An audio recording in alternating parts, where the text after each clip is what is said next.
Бунт на оккупированных Россией территориях. Москва не против. Что происходит? Европа готова говорить напрямую с Путиным, но есть одно условие. Какое? И что на это ответила Москва? Крупнейший шпионский скандал. Секретные документы НАТО ложились прямо на стол к диктатору. И это не первый случай. Расскажем обо всех деталях. Дело Эпштейна будут расследовать в Европе. Увидим ли мы все документы, которые так тщательно не публикуют? ЕС срочно меняет планы, что напугало европейских политиков. Официальное заявление. Об этих и других самых главных событиях утро субботы 7 февраля. Правильный выбор оставаться с нами. Обязательно досмотрите это видео до конца. В эфире «Нехта», я Алексей Бурлаков. Поехали. ЕС снова заявляет о переговорах с Москвой, но теперь с жестким стоп-словом. Фридрих Мерц заявил, диалог возможен, но без тайных дверей и обходных троп. Мы, конечно, всегда готовы к переговорам с Россией. Сейчас в Абу-Даби прошли скоординированные переговоры. Если мы можем способствовать тому, чтобы эти переговоры стали еще лучше, еще успешнее, то мы это сделаем. Но мы не будем открывать никаких параллельных каналов коммуникации. На фоне заявления Эммануэля Макрона о восстановлении контактов с Москвой и слухов о поездке его дипломатического советника 4 февраля в Кремле это назвали жалкой дипломатией, а в Балтии уже предлагают назначить спецпосланника ЕС, и среди возможных кандидатов звучит фамилия Макрона.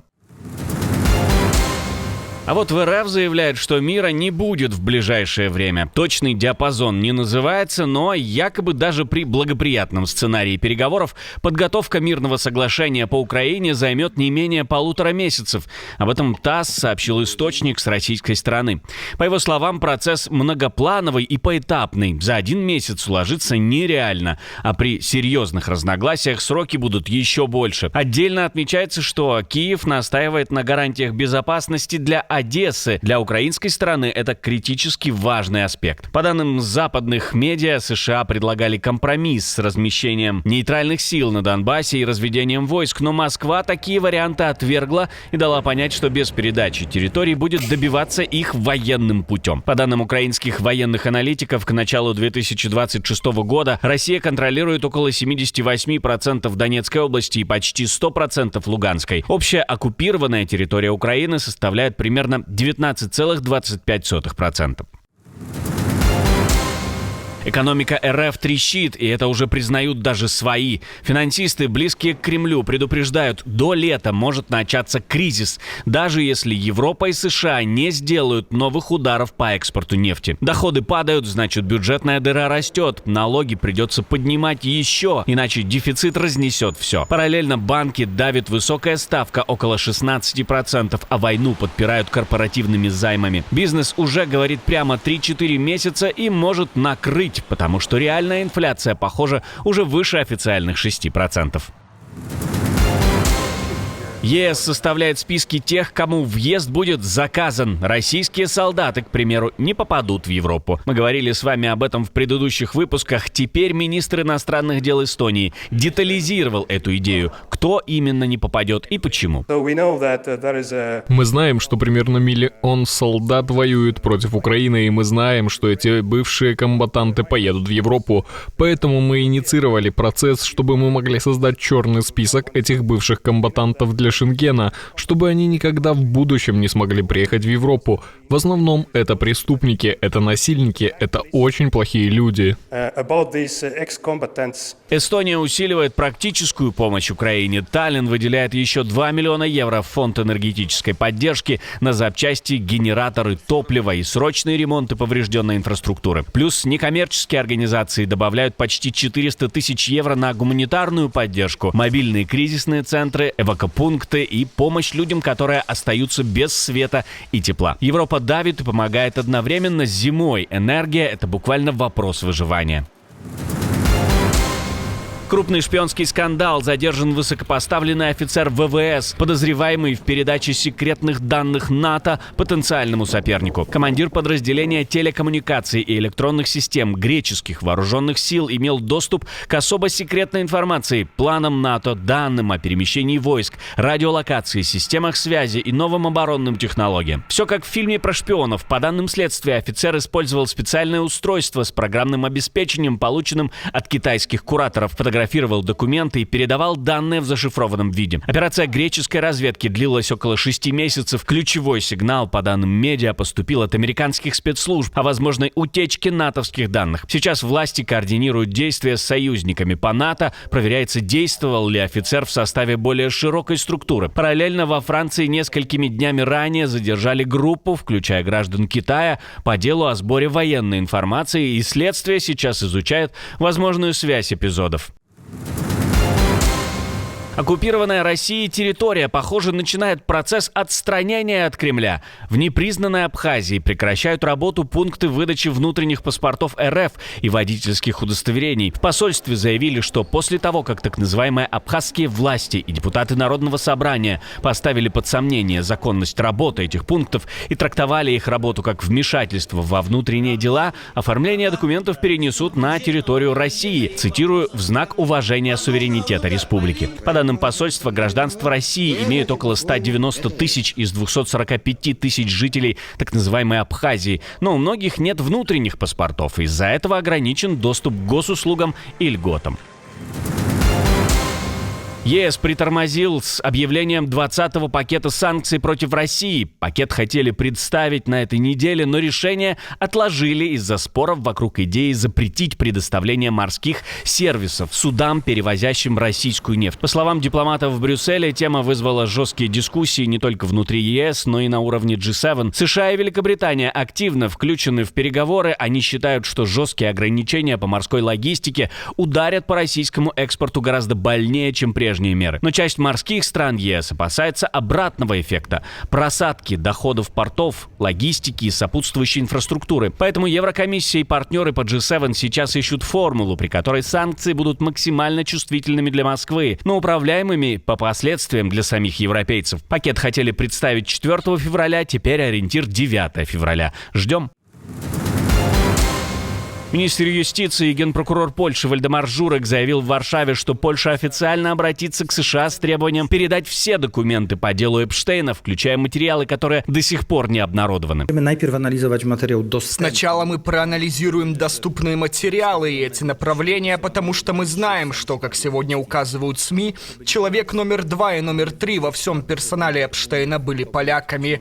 Наконец, у нас есть следы того, что вербовка женщин, возможно, включая несовершеннолетних, происходило в Польше. Журек возглавит польскую комиссию по расследованию этого дела. Отдельно министр выделил необходимость проверить возможную связь российских спецслужб со всей историей вокруг Эпштейна. Камин-аут президента. Дональд Трамп наконец-то во всем признался в том, о чем мы давно с вами уже догадывались. Президент США публично поддержал премьер-министра Венгрии Виктора Орбана перед выборами 12 апреля. Глубоко уважаемый премьер-министр Венгрии Виктор Орбан, по-настоящему сильный и влиятельный лидер с подтвержденным послужным списком выдающихся результатов. Он неустанно борется за свою великую страну и свой народ и любит их, так же, как я люблю Соединенные Штаты Америки. Трамп напомнил, что уже поддерживал его на выборах 2022 года и говорит, что делает это снова. Сам Орбан в эфире государственного радио говорил об укреплении связей между двумя странами. Говорит, что по крупному международному вопросу Будапешт и Вашингтон находятся по одну сторону. Мы добились успеха в Америке, и причина в том, что есть одна большая международная тема, по которой мы согласны и в которой мы им тоже нужны, потому что они большие, а мы меньше. И это война в Европе, война Украины с Россией, вопрос мира и войны.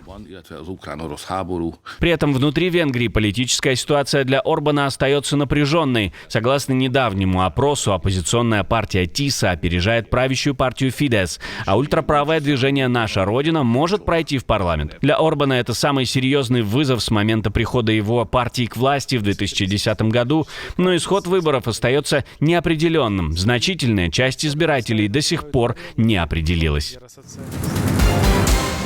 Каждый, кто учился в университете, проходил через подобное, но точно не через такое. 2 человека на мероприятие, 10 студентов на стройку, 15 на картошку, но другие времена и другие нормативы теперь. На одном из факультетов РЭУ имени Плеханова старостам якобы спустили норматив по 2 студента в месяц для вербовки на войну. По словам юриста Артема Клыги из движения сознательных отказчиков, в чате старост появилось сообщение с требованием срочно направить первую партию уже сегодня. Речь идет о наборе в так называемые беспилотные войска. Студентам обещают хороший заработок, академический отпуск, службу якобы вдали от боевых действий в 20 километрах и возвращение к учебе через год. Особый упор на тех, у кого проблемы с учебой. При этом не разъясняется, что по закону контракт с Минобороны фактически не расторгается по истечении года по желанию военнослужащего. Ранее тот же Клыга сообщал, что многие обещания о безопасной службе в беспилотных подразделениях не соответствуют реальности. По его данным, речь идет об обычном военном контракте со всеми вытекающими последствиями.